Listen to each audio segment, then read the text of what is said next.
Remember that part in the breaker box that I said I was going to use on my truck? Here it is. I just took a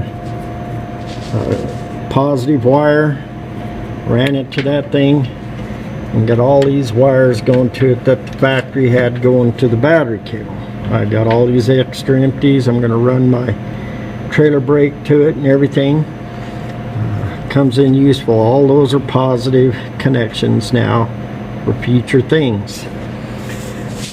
And decided to upgrade some injectors. I'm just waiting on them. You need to get one of these tools if you're going to replace your injectors.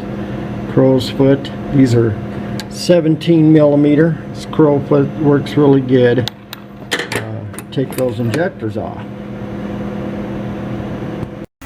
Back to the oven. Okay, we're going to give her a test run here. Now I'll draw all this schematic up for you and post it at the end of the video. I just set the clock just to stop it from flashing. But I got one of the red hot wires going to one solenoid, the black hot wire going to the other solenoid, blue and yellow coming off of each lines, and they just go to your coils, your heating elements, not coils, heating elements. Yellow and blue, you just hook them up in parallel. I showed you underneath there already how that works, but we're just going to push bake here for a minute, and we're going to push down oop, lost it. Okay, we're going to go to, I'm going to go to like 250. It's just a test here. I don't want to get it too hot. 240, 245 is good enough. But as you can see, oven and preheat is on. This is just a test. It's going to keep doing that, and you can hear the solenoids kicking off and on right now. Might need to turn it up. I think I put my heat sensor, this is just a test run, so I put my sensor above one coil, my heat probe, just to measure it. So I'm going to go ahead and turn it up. I think 245 is just a little too low. Go to 300. Now you hear these kicking on again.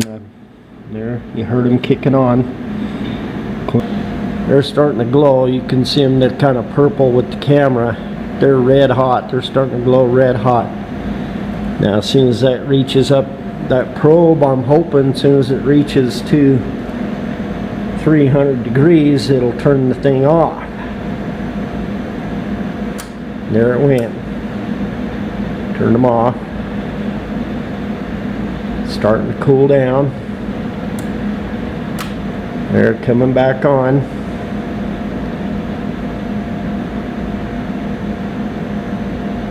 And so that probe is getting around the 300 degree mark. Still on preheat, of course. This is just a test run, but them coils are starting to get pretty warm again. Now as soon as that probe gets up to 300 degrees again, it'll turn off. Oh, preheat's done, turned off. Still got the oven on. Now my small oven over there, the oven light doesn't stay on all the time either. It'll turn off when it reaches a certain temperature, and it'll turn back on. The oven light will come back on when the coil kicks back on, just like it did here again. See, that probe was kind of high. Now you can hear the solenoids kicking in again. The oven light's back on again. Coils are going to start glowing again.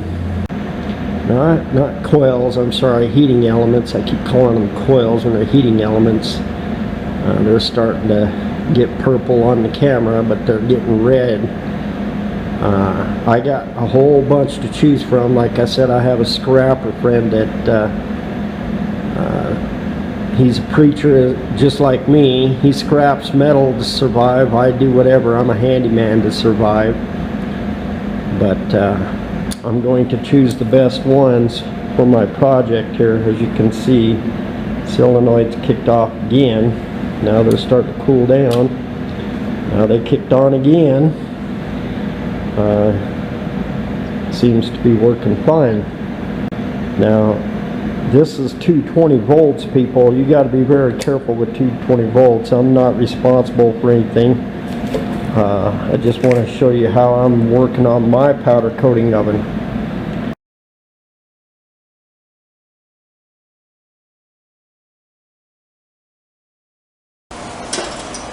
Okay guys, get ready to build the base to my oven. I'm just using 2.5 inch metal studs for everything. I got some 18 gauge studs I'm going to use on the floor because they're a little heavier duty, thick.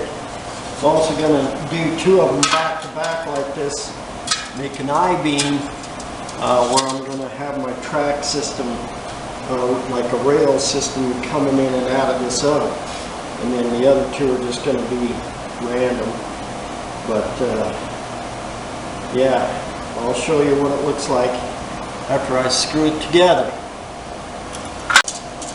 Okay folks, got the base framed up. Like I said, these are 18 gauge studs. These are heavy duty compared to 20 or 25. My track is just 25. 20 gauge, which is better than 25. But like I said, I back to back these to make like I-beams, and I have them sitting 8 inches in. Now you don't have to be exact like I am. I'm just telling you what I did, because I'm using 2.5 inch studs. My walls are going to be 2.5 inches, and you need room for your burners as well, or your heating elements.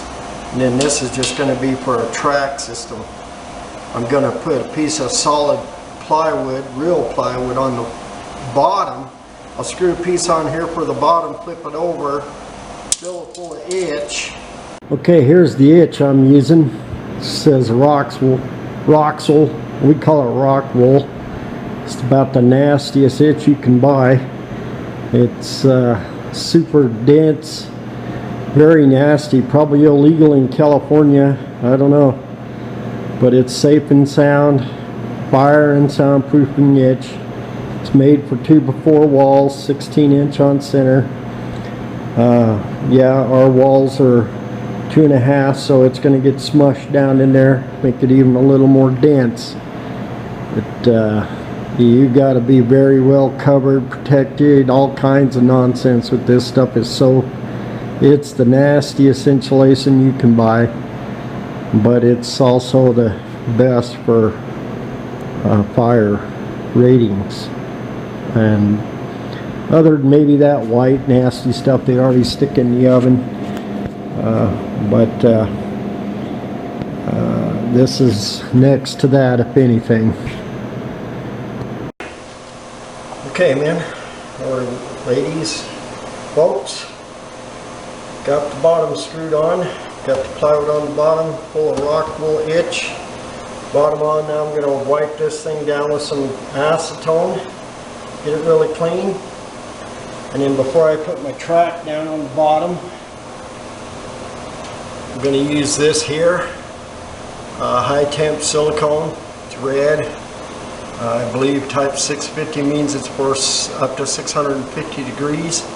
But I'm just, before I put my track down, I'm going to caulk it all the way around so it's got a good fire caulk seal before I start building my walls.